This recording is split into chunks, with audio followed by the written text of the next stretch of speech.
Guys, এই রমজান মাসটা কিন্তু বলতে গেলে খুব তাড়াতাড়ি শেষ হয়ে যাচ্ছে। তাই আমরা ভাবলাম এই রমজান মাসে যদি একটা ইফতার পার্টি না করা হয় তাহলে রমজানটা আমাদের জন্য অসম্পূর্ণ থেকে যাবে। পরে আমরা ছোট বড় সবাই মিলে কিছু টাকা তুলে চিন্তা করলাম যে একটা ইফতার পার্টি দেওয়া যাক।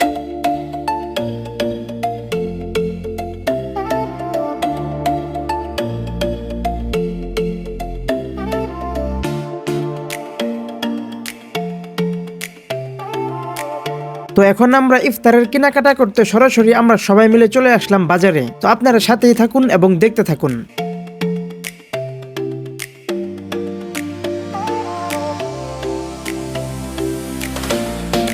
ভাবলাম ইফতারের আয়োজনে তরমুজটাও রাখা প্রয়োজন, তাহলে ইফতারটা আরো অনেক বেশি ভালো হবে।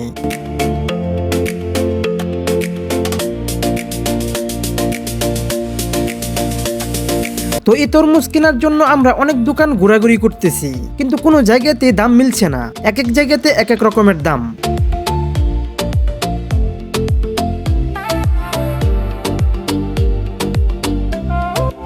অনেকক্ষণ ঘোরাঘুরি করে পরে প্ল্যান করলাম এই দোকান থেকে তরমুজ নিব। পরে আমরা মামাকে জিজ্ঞাসা করলাম, মামা তরমুজ কি 100% লাল হবে কিনা? পরে মামা কোনো কিছু না বলে সরাসরি কেটে আমাদেরকে দেখালো।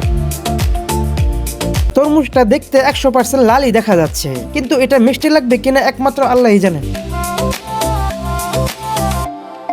তরমুজ কেনার পর কিছু সেলফি তুলে মামার কাছ থেকে বিদায় নিয়ে আমরা চলে আসলাম বিরিয়ানি নেওয়ার জন্য একটি হোটেলে।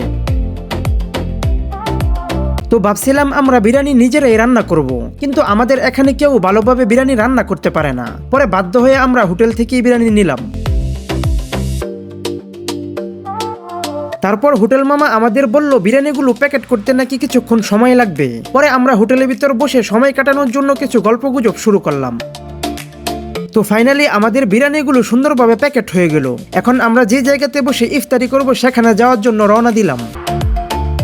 আলহামদুলিল্লাহ সবকিছুই কেনাকাটা কমপ্লিট হয়ে গেছে, কিন্তু ইফতার করার জন্য যে ওয়ান টাইম প্লেট এবং ওয়ান টাইম গ্লাস এগুলো এখনো কেনা হয়নি। তার জন্য আমরা সরাসরি মুদির দোকানে চলে আসলাম।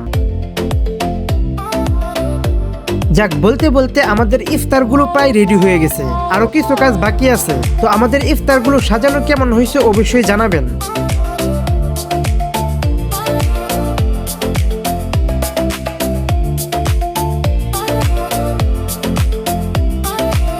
তো দেখতে পাচ্ছেন এই দুইজনকে আপেল কাটার জন্য দেওয়া হয়েছে, কিন্তু তারা আমাদেরকে বুগিচুকি বুঝ দিয়ে অনেক সময় লাগাইতেছে। তো আপনি রে বলুন তাদেরকে কি করা উচিত?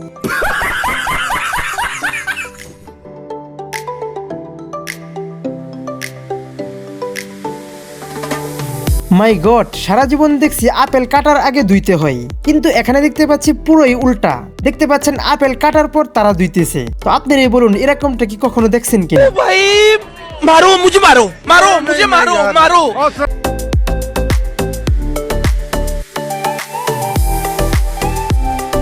আমাদের ইফতারের যে মূল জিনিস আলু চপ, বেগুনি, পেঁয়াজি এইগুলো এখনো সবার প্লেটে দেওয়া হয়নি। তারপর আলিফ সবার প্লেটে সুন্দরভাবে দিয়ে দিচ্ছে, এজন্য তাকে সবার পক্ষ থেকে ধন্যবাদ।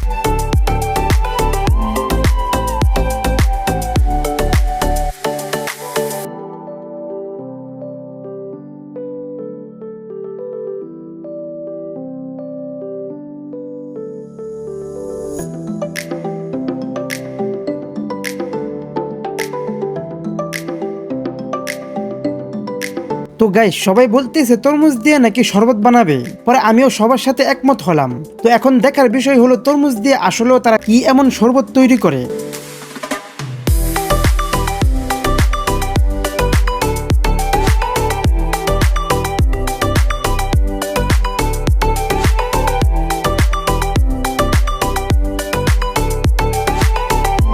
দেখতে পাচ্ছেন এখানে তরমুজগুলো কুচি কুচি করে কেটে এখন দুধ দেওয়া হচ্ছে। তো আমি মনে মনে ভাবতেছি এটা খেলে মনে হয় আজকে আমার পেট খারাপ নিশ্চিত।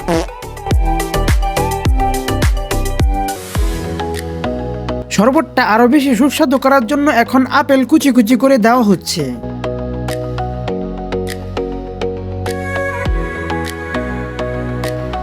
শরবতটাকে সুস্বাদু করার জন্য যা কিছু দেওয়া দরকার সবকিছুই দেওয়া হচ্ছে। তো এখন খাওয়ার সময় বোঝা যাবে শরবতটা প্রপারলি কেমন সুস্বাদু হয়েছে।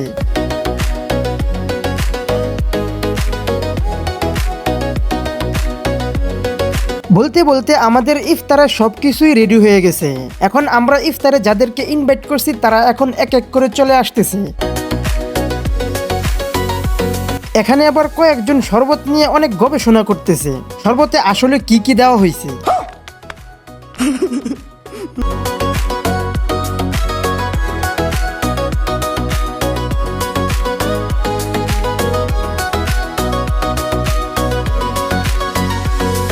অনেক জল্পনা কল্পনার শেষে এখন আমাদের ইফতার রেডি। এখন সবাই সামনে নিয়ে বসে আছে কোন সময় আজান দিবে। তো আজকের মতো এই পর্যন্তই, দেখা হচ্ছে অন্য কোনো নতুন ভিডিওতে। আর হ্যাঁ, আমাদের ভিডিওটা কেমন হয়েছে অবশ্যই জানাবেন, আর যদি ভালো লেগে থাকে অবশ্যই শেয়ার করে দিবেন। দেখা হচ্ছে অন্য কোনো নতুন ভিডিও নিয়ে।